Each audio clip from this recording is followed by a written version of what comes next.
ዳግማይ ሰላምታና ተቐበሉ ክቡራት ሰማዕትና ካብ ዝቐፂሉ ብዓወት ኣረጋይ ዝዳሎ ኣፍሪቃ ኣብ ሰሙን እዚ ክቐርብ መከታልኩም ንዕድም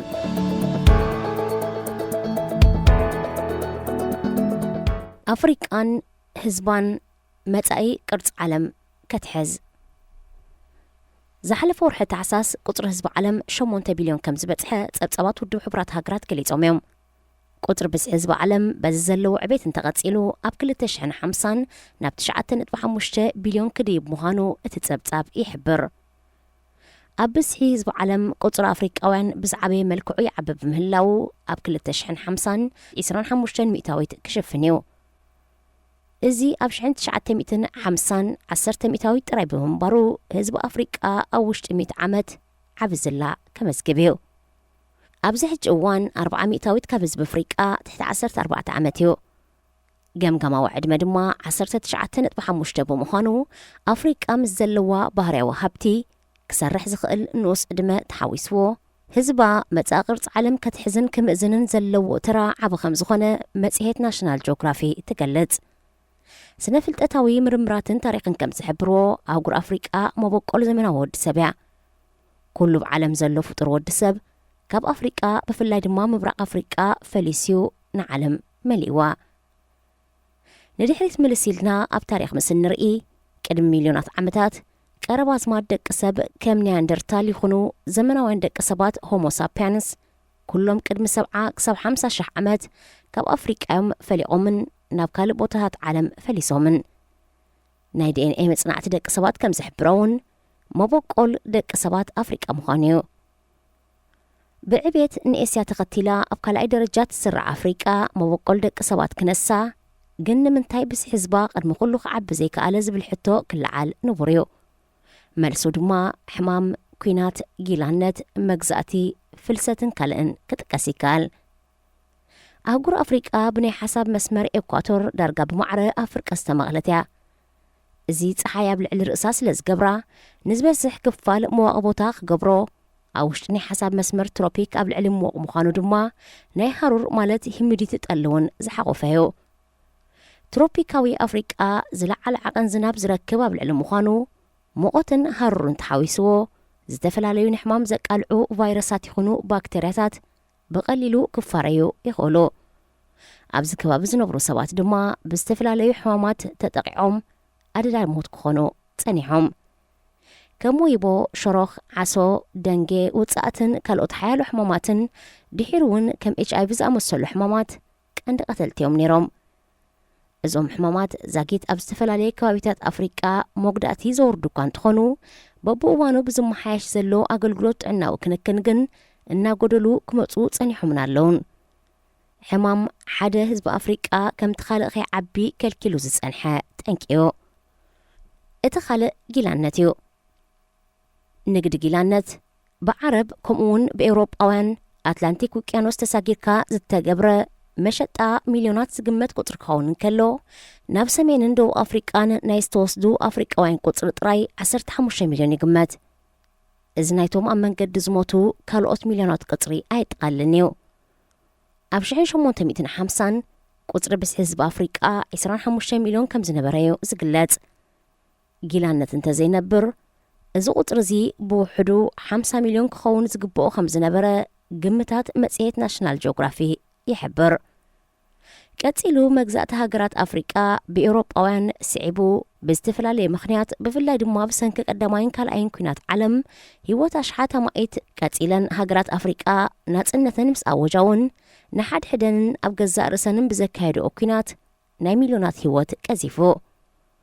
ኩናት ዝኸተሎ ስደት፣ ትሑት መነባብሮ ዘገደዶ ፍልሰት፣ ዘይምምዕባል ቅርጸ ትምህርቲ፣ ትሑት ትሕተ ቅርጽን ኣገልግሎትን፣ ዘይብቑዕ ምሕደራን ካልእ ምኽንያታትን ዝኸተሎ ፍልሰት ህዝቢ ኣፍሪቃ ከምቲ ዝድለ ኸይዓቢ ገለ ካብ ዕንቅፋታት እዮም። ብሰንኪ እዚ ክሳብ ዕለተ ሎሚ ዓመታዊ ሚልዮናት ኣፍሪቃውያን ካብ ኣህጉር ወፂኦም ናብ ካልእ ኣህጉር ብምስጋር ክሰርሑን ክነብሩን ይመርፁ።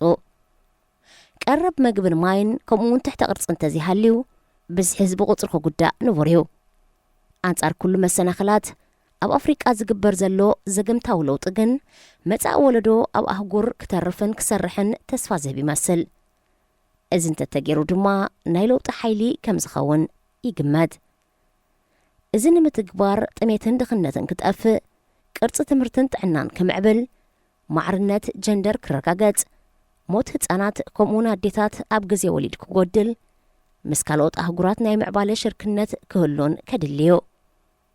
ንዓሰርታት ዓመታት ኣብ ሃገራት ኤስያ፣ ደቡብ ኣሜሪካን ኤውሮጳን ብዝሒ ህዝቢ ቀጢፈን ክማዕብላ ሓጊዝወን እዩ። እንተኾነ ኣብዚ ሕጂ ግዜ ናይ ወሊድ ዓቐን እናጎደለ ይመጽእ ብምህላው ነቲ ክኸድኦ ዝጸንሓ ምዕባለ ኣስሒልዎ እዩ። እዚ ከምቲ ተገሚትዎ ዘሎ ኣብ 2050 ህዝቢ ኣፍሪቃ 25 ሚእታዊት ናይ ህዝቢ ዓለም ምስ ዝሽፍን፣ እዚ ኣህጉር ኣብ ጂኦፖለቲካ ዓለም ለኻዊ ንግዲ፣ ፍልሰትን ካልእ ኣገዳሲ ጉዳያትን ሓያል ጽልዋ ክህልዋ ከም ዝኾነ ይግመት።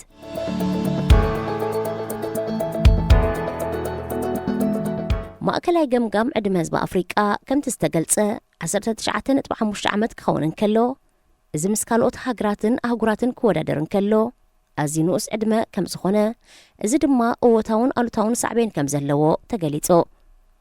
ኣፍሪቃ ብሓፈሻ ብብዙሕ መዳያት እናተማሓየሸት እኳ ትመጽእ እንተሃለወት፣ ብዝሒ ህዝቢ ዘኸትሎ ጠለብ ከተማልእ ግን ብዙሕ ዝተርፋ ከም ዘሎ ክፍሊ ቁጠባን ማሕበራዊ ጉዳያትን ውድብ ሕብራት ሃገራት ይገልጽ። ንኡስ ዕድመ ኣፍሪቃ ድማ ትምህርቲ ደሊቡ ስራሕ ከም ዝረክብ እንተዘይተገይሩ ነቲ ኣህጉር ኣብ ዝበኣሰ ሽግር፣ ኩናት፣ ጥሜትን ስደትን ከእትዋ ከም ዝኽእል ብተወሳኺ ተሓቢሩ። ኣብዚ ሕጂ እዋን 40 ሚእታዊት ካብ ህዝቢ ኣፍሪቃ ኣብ ከተማታት እዩ ዝነብር ዘሎ። ካብ ገጠራት ናብ ከተማ ናይ ዝኣትዉ መንእስያት ቁፅሪ እውን እናዓበዩ ዝመጽእ ዘሎ እንተኾነ መብዛሕትኦም ካብ ገጠር ናብ ከተማ ዝኣትዉ ኣብ ሻውላት ዝቕመጡ ብምዃኖም ናይ መብዛሕትኦም መነባብሮ ኣይመሓየሽን እዩ። ነዚ ንምብዳህ ሃገራት ኣፍሪቃ ኣባይቲ ክሃንፃን ንኹሉ ዘሳትፍ ስራሕ ክፈጥራን ኣለወን። ኣብ ኣፍሪቃ ሓንቲ ደ ብገምጋም ካብ 4 ክሳብ 5 ህፃናት ክትወልድ እንከላ፣ ኣብ ኤስያ 2.1፣ ላቲን ኣሜሪካ 2፣ ሰሜን ኣሜሪካ 1.9፣ ኤውሮጳ 1.6 ህፃናት ትወልድ። ወለዶ ንምትካእ ንቡር ናይ ወሊድ መጠን ሓንቲ ስድራ ቤት ካብ 2 ክሳብ 3 ቆልዑት ክትወልድ ይግባእ። እዚ ከም ዘነጽሮ ናይ ኣፍሪቃ መጠን ወሊድ ኣዝዩ ክዓቢ እንከሎ፣ ናይ ሰሜን ኣሜሪካን ኤውሮጳን ድማ ትሕቲ ዓቐን ኣሎ። ናይ ዓለም ናይ ወሊድ ዓቐን ድማ ትሕቲ 2.5 እዩ። ከምቲ ኣቐዲሙ ዝተገልጸ ማእከላይ ገምጋም ዕድመ ህዝቢ ኣፍሪቃ 19.5 ዓመት ክኸውን እንከሎ፣ ናይ ሰሜን ኣሜሪካ 38.2፣ ኤውሮጳ 41.7፣ ካብ ሃገራት ድማ ቻይና 38.4፣ ጃፓን 46.7፣ ህንዲ 28.4 ዓመት እዩ። እዚ ዘመልክቶ ዕድመ ህዝቢ ኣፍሪቃ ኣዝዩ ንኡስ ኮይኑ ናብ ስራሕ እንተተዋፊሩ ክብልጽግ ዘለዎ ተኽእሎ ዓብዩ። ሓያሎ ሃገራት ዓለም ማእከላይ ዕድመ ህዝበን እናዓበየ መጽእ ብምህላው ተካእ ሓይሊ ሰራሕተኛ ኣብ ምትካእ ይሽገራ ምህላወን ይግለጽ። በዚ ድማየን ብመንገዲ ኢሚግሬሽን ክሰርሕ ዝኽእል ዓቕሚ ሰብ ናብ ሃገራተን ካኣቱ ዘፍቅዳ። ኣብዚ ሕጂ እዋን 1 ካብ 6 ካብ ህዝቢ ዓለም ማለት 16.72 ሚእታዊት ኣብ ኣፍሪቃ ይነብር። ህዝቢ ኣፍሪቃ ኣብ 2050 ናብ 2.5 ኣብ 2100 ድማ ናብ 4 ቢልዮን ቁፅሪ ክዓቢ ትፅቢት ኣሎ። እዚ ቁፅሪ ኣብ 1960ታት 400 ሚልዮን ኣብ 2010 ድማ 1 ቢልዮን ነይሩ። ብመሰረት ጸብጻብ ውድብ ሕብራት ሃገራት ናይጀርያ፣ ኢትዮጵያ፣ ግብፂ፣ ዲሞክራሲያዊት ሪፐብሊክ ኮንጎን ደቡብ ኣፍሪቃን ኣብ ኣፍሪቃ ብብዝሒ ህዝቢ ካብ ቀዳማይ ክሳብ 5 ተሰሪዐን ይርከባ። ኣብቲ ዝርዝር ኤርትራ ካብ 54 ሃገራት ኣፍሪቃ ኣብ መበል 40 ክስራዕ እንከላ ብመሰረት ኣብ 2011 ዝተገብረ ገምጋም 3,546,000 ህዝቢ ነይርዋ። ኣብ ኤርትራ ግቡእ ቁፅሪ ህዝቢ ዘይግበር ብምዃኑ እቲ ዝወሃብ ቁፅሪ ግምታዊ እዩ።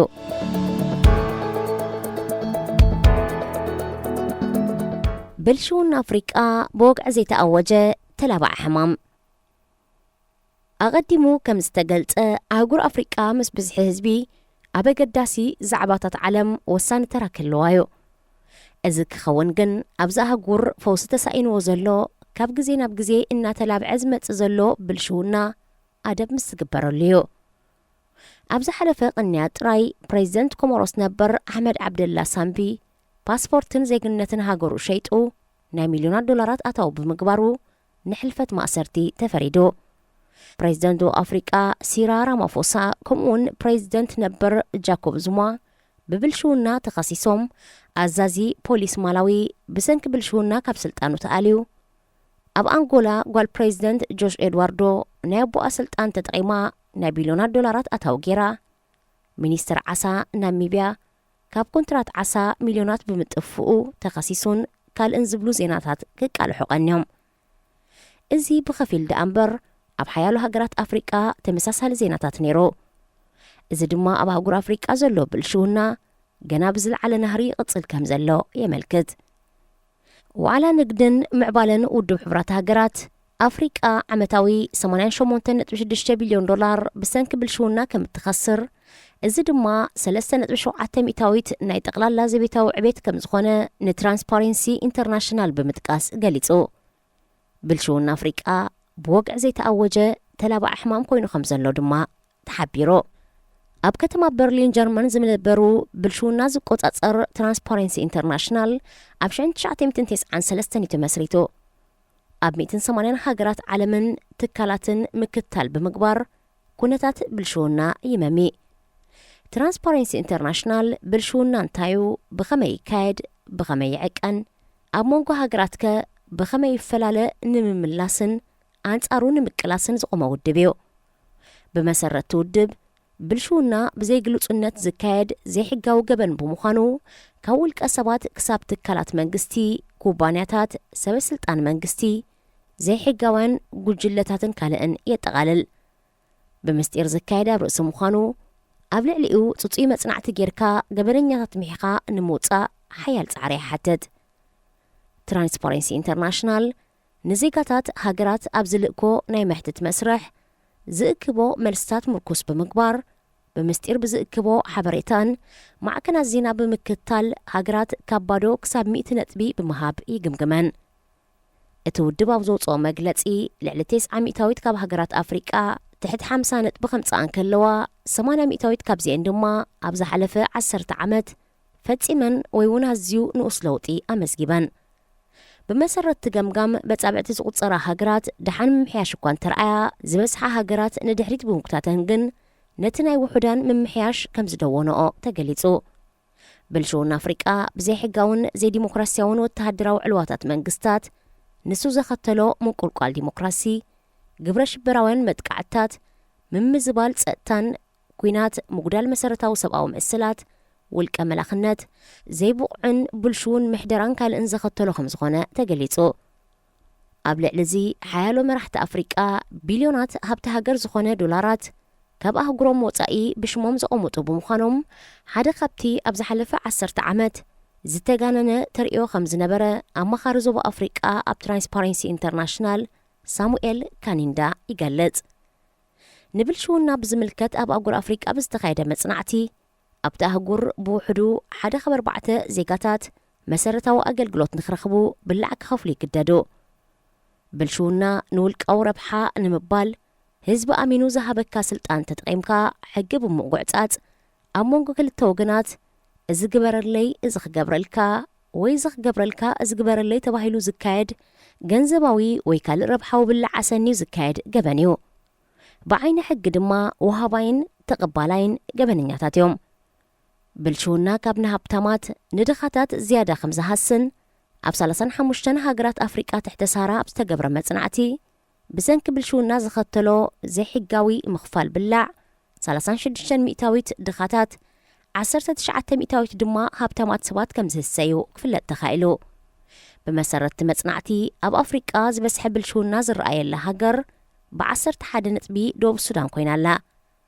እታ ካብ ሱዳን ተፈልያ ናጽነታ ዝኣወጀት 10 ዓመት ዘሕለፈት ሃገር እግራ ኸይተኸለት ኣብ ዓሌታዊ ግጭት ብምሽማማን ኣብ ናሓድሕዶም ቀቢላዊ ፍልልይ ብዘለዎም ትመሓደር ብምህላዋን ዘርከበ በዓል መዚ ብላዕ ዝቕበለላ ሃገር ክትከውን በቂዓላ።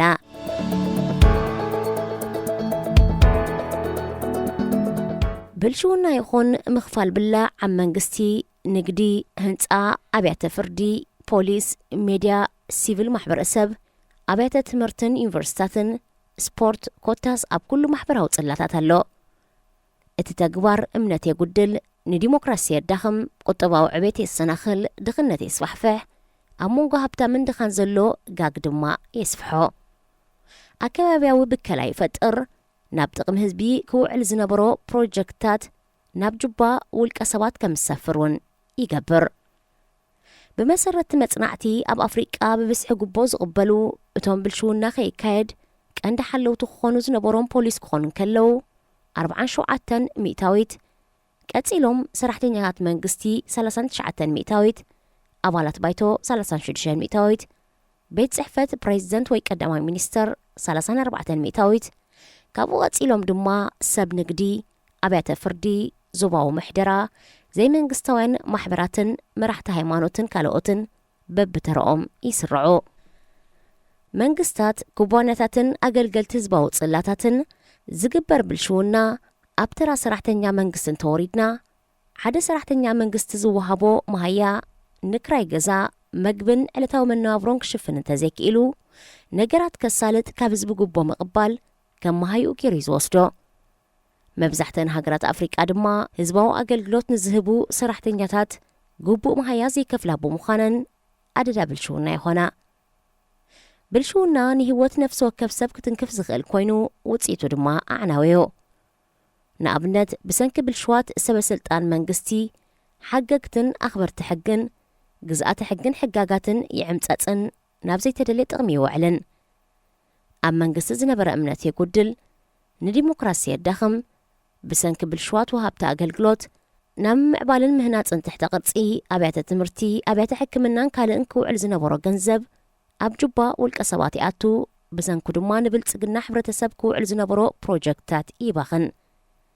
መብዛሕትአን ሃገራት ኣፍሪቃ ማለት ብዘይካተን ኣብ ኩናት ዘለዋ ናብ ልዑል ዓቕን ብልሽውና ዘመዝግባ ብሰንኪ ዘይብቑዕ ምሕደራዮ።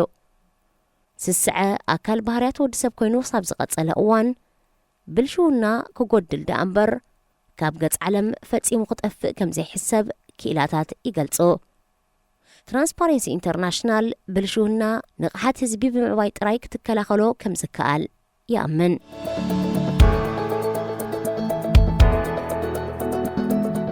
ብሪጣንያ 22 ቢልዮን ዶላር ብምስላዕ ካብ ምድረ በዳ ሳራ ፀዓት ክትሓፍስ ትሕልን። ኩናት ሩስያ ብከላ ከባቢ ግብሪ ፀዓትን ካልእን ብዘበጋገሶ ሓያሎ ሃገራት ተተካእ ፀዓት ኤሌክትሪካ ምንዳ ይርከባ። ብሪጣንያ ድማ ሓንቲ ካብአን ኮይና 22 ቢልዮን ዶላር ባጀት ብምስላዕ ካብ ምድረ በዳ ሳህራ ካብ ፀሓይን ንፋስን ዝምንጩ ፀዓት ክትሓፍስ ትቀራረብ ከም ዘላ ተገሊጹ። ኤክስ ሊንክ ዝተባህለ ኩባንያ ፀዓት ምስ መንግስቲ ሞሮኮ ብዝገበሮ ስምምዕ ካብ ፀሓይን ንፋስን 3.6 ጊጋዋት ፀዓት ኤሌክትሪክ ከመንጩ ከም ዝኾነን እዚ 3800 ብዝቁመቱ ናይ ትሕቲ ባሕሪ ገመድ ኤሌክትሪክ ማለት ኬብል ክተሓዝ ምዃኑ ተሓቢሩ። እቲ ውጥን 800 ጠለብ ኤሌክትሪክ ብሪጣንያ ክሽፍንን ኣብ 2030 ን7 ሚልዮን ኣባይቲ ኣገልግሎት ኤሌክትሪክ ክህብ ትፅቢት ከም ዘሎን ማዕከን ዜና ዘጋርድያን ሓቢራ።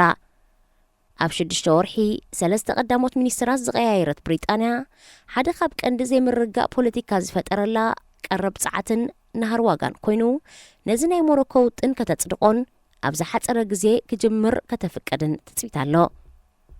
እቲ መመንጨው ፀዓት ግለሚም ዋዲኖር ኣብ ዝተባህለ ዞባ ናይ ሞሮኮ 12 ሚልዮን ናይ ሶላር ሰሌዳታትን 530 ናይ ንፋስ ተርባይን ብምትካል ክሕፈስ መደብ ከም ዘሎ ተፈሊጡ። ካብኡ ውሽጢ ባሕሪ ብዝትከል ገመድ እቲ ኤሌክትሪክ ክመሓላለፍ እዩ።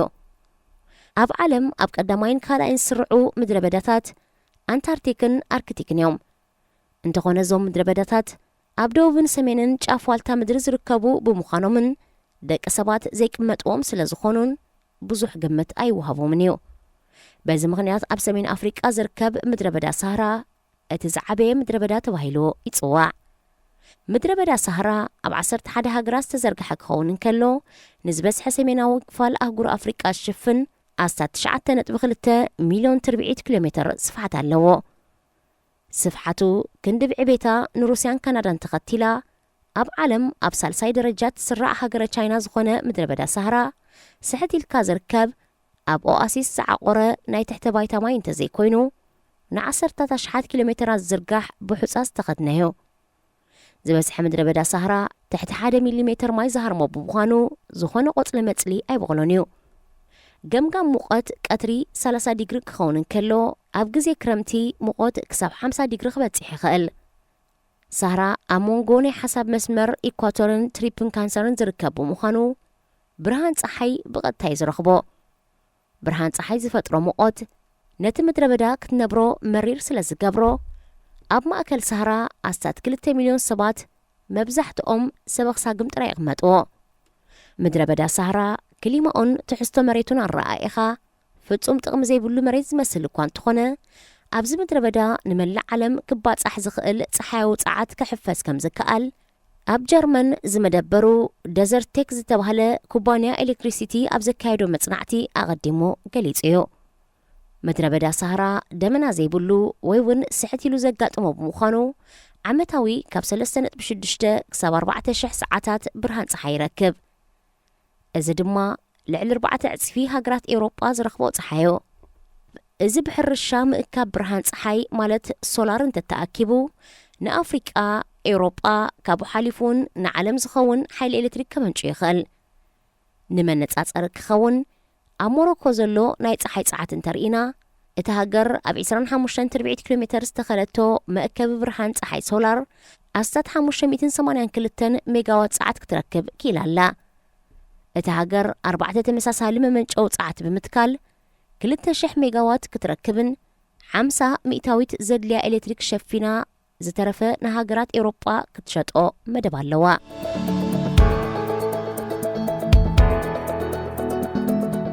ሞሮኮ እትረኽቦ ፀዓት ኣብ ኣዝዩ ንእሽቶ መሬት ዝተተኽለ ኸውን እንከሎ እቲ ሃገር ካብ ሳህራ ኤሌክትሪክ ከተመንጩ ኪኢላ ዘላ እንኮ ኣፍሪቃዊት ሃገር እያ ምድረ በዳ ሳህራ ዝበዝሕ ሰብ ዘይቅመጦ ብምዃኑ ኣብ ሰፍሐ መሬት ብብስሒ መእከብ ብርሃን ፀሓይ ሶላር እንተተተኺሉ ሃገራት ኣፍሪቃ ብኤሌክትሪክ ነብሰን ኪኢለን ንኻልኦት ሃገራት ብምሻጥ ምንጭ ቁጠባ ክኾና ከም ዝኽእላ ደዘርት ቴክ ይሕብር ኣብ ፀሓይ ውፅዓት ሳህራ ወፍሪ እንተተኻይዱ ብፍላይ ቅርቡ ዝኾነ ሃገራት ኤውሮጳን ማእከላይ ምብራቕን ኣብ ሓፂር ግዜ ኣገልግሎት ክህብ ተኽእሎ ከም ዘሎ እዚ ንምትግባር ሓያሎ ትካላት ፀዓት መጽናዕታት የካይዳ ከም ዘለዋ ይግለጽ ካብኡ ሓሊፉ ኣብ ኣስታት 300 ኪሎ ሜትር ትርቢዒት ጥራይ ፀዓት ሶላር ክትከል እንተተኻኢሉ ብ18 ትሪልዮን ዋት ብምምንጫው ኣብ መላእ ዓለም ዘሎ ኩሉ ንኤሌክትሪክ ጠለብ ክሽፍን ምኽኣለ እዚ ኣብ ሳህራ ክግበር ዝድለ ፕሮጀክት ፀዓት ህንጡይ ክመስል ዝኽእል እኳ እንተኾነ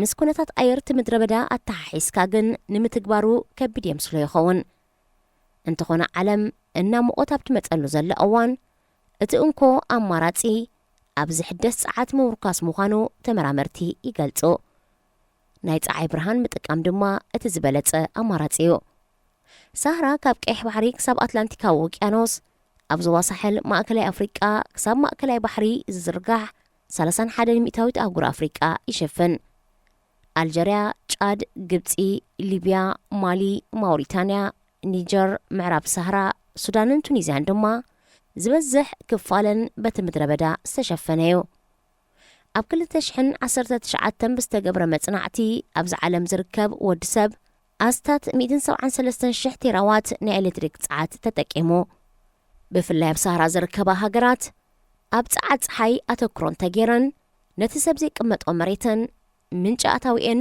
ክገብርኦ ተኽእለሎ